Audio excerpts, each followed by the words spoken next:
بسم اللہ الرحمن الرحیم۔ السلام علیکم ورحمۃ اللہ وبرکاتہ۔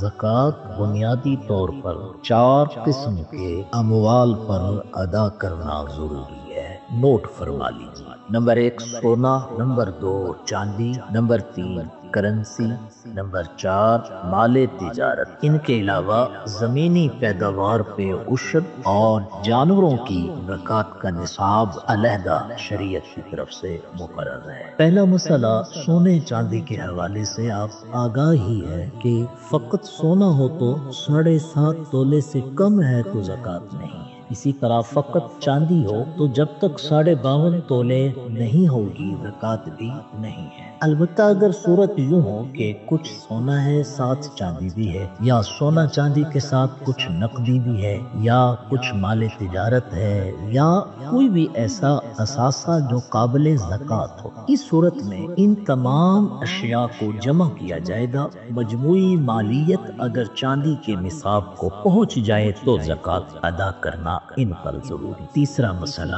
کرنسی کا۔ کرنسی آپ کی وہ رقم ہے جو 1 سال سے آپ کے پاس محفوظ پڑی ہوئی ہے۔ اس میں آپ کے پرائز بانڈ وہ بھی شامل ہیں، اس میں آپ کے سیونگ سرٹیفکیٹس وہ بھی شامل ہیں، اس میں آپ کے فنڈز، جی پی فنڈ ہوتا ہے، D S O P fund ہوتے ہیں، یا کوئی اور آپ کا پالیسی وغیرہ کو خرید رکھی ہے تو اس کی رقم، تو ان تمام اموال کو جمع کیا جائے گا۔ یہ جمع شدہ رقم اگر چاندی کے نصاب کو پہنچ جائے تو اس کرنسی پر زکوٰۃ ادا کرنا ضروری ہے۔ چوتھا مسئلہ مال تجارت کے متعلق، اس کی نوعیتیں مختلف ہو سکتی ہیں، ہر نوعیت کا حکم بھی جدا ہے۔ بہتر صورت یہ ہے کسی بھی صاحب علم کو اپنے مال تجارت سے آگاہی عطا فرما دیں اور شریعت کا حکم اس سے دریافت فرما دیں۔ اب میں 2 باتیں اصولی طور پر آپ حضرات کی خدمت میں عرض کرنا چاہتا ہوں، انہیں ذہن نشین فرمائیں، انشاءاللہ زکوٰۃ کے بیشتر مسائل سے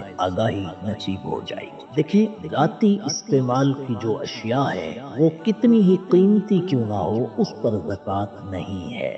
مثلا آپ کا رہائشی مکان کتنا ہی شاہانہ کیوں نہ ہو، شریعت نے اس پہ زکوٰۃ نہیں رکھی۔ آپ کی ذاتی گاڑی یا آپ کے اہل خانہ کے استعمال ذاتی گاڑیاں، اس پر کوئی زکوٰۃ نہیں۔ آپ کا وہ پلاٹ جو آپ نے اپنے بچوں کے گھر کی تعمیر کے لیے مستقبل کے لیے محفوظ کر رکھا ہے، اس پر بھی کوئی زکوٰۃ نہیں ہے۔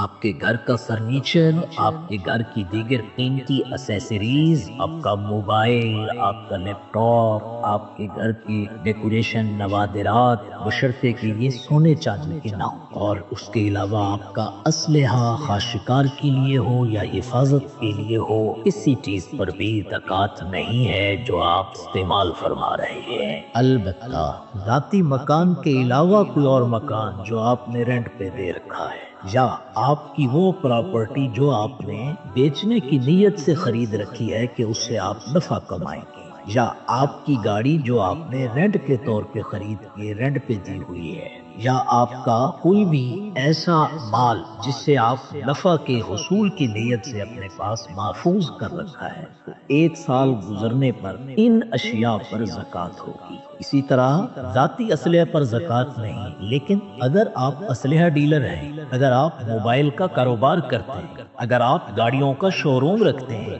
اگر آپ پراپرٹی کا بزنس کرتے ہیں، اس صورت میں جو آپ نے اشیاء خرید رکھی ہیں یہ مال تجارت کی کیٹیگری میں آ رہے ہیں، تو مال تجارت کی کیٹیگری میں آنے کی وجہ سے ان کے اوپر زکوٰۃ ادا کرنا ہو۔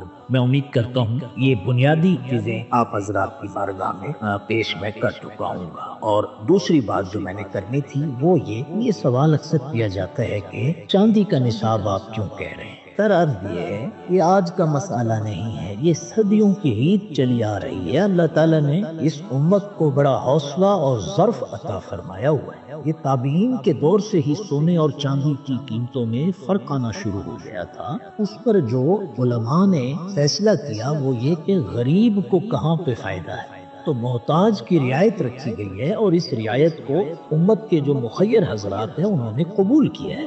تو صدیوں سے یہ ریت چلی آ رہی ہے، اور ہمیشہ سے اسلامی دنیا کے باسی وہ چاندی کے ہی نصاب کو مقرر کرتے ہیں اور چاندی کے نصاب سے ہی اپنی زکوٰۃ ادا دیں، یہ تو ہمارا تفاخر ہے اور یہ وہ شان ہے کہ جس پر جتنا ناز کیا جائے اتنا کم ہے۔ تو چاندی کا نصاب اسی لیے مقرر ہے کہ اس میں محتاج کی خیرخواہی کا ایلیمنٹ وہ زیادہ ہے۔ اللہ تعالیٰ ہدایت کی راہ کا مسافر بنائے۔ السلام علیکم ورحمۃ اللہ۔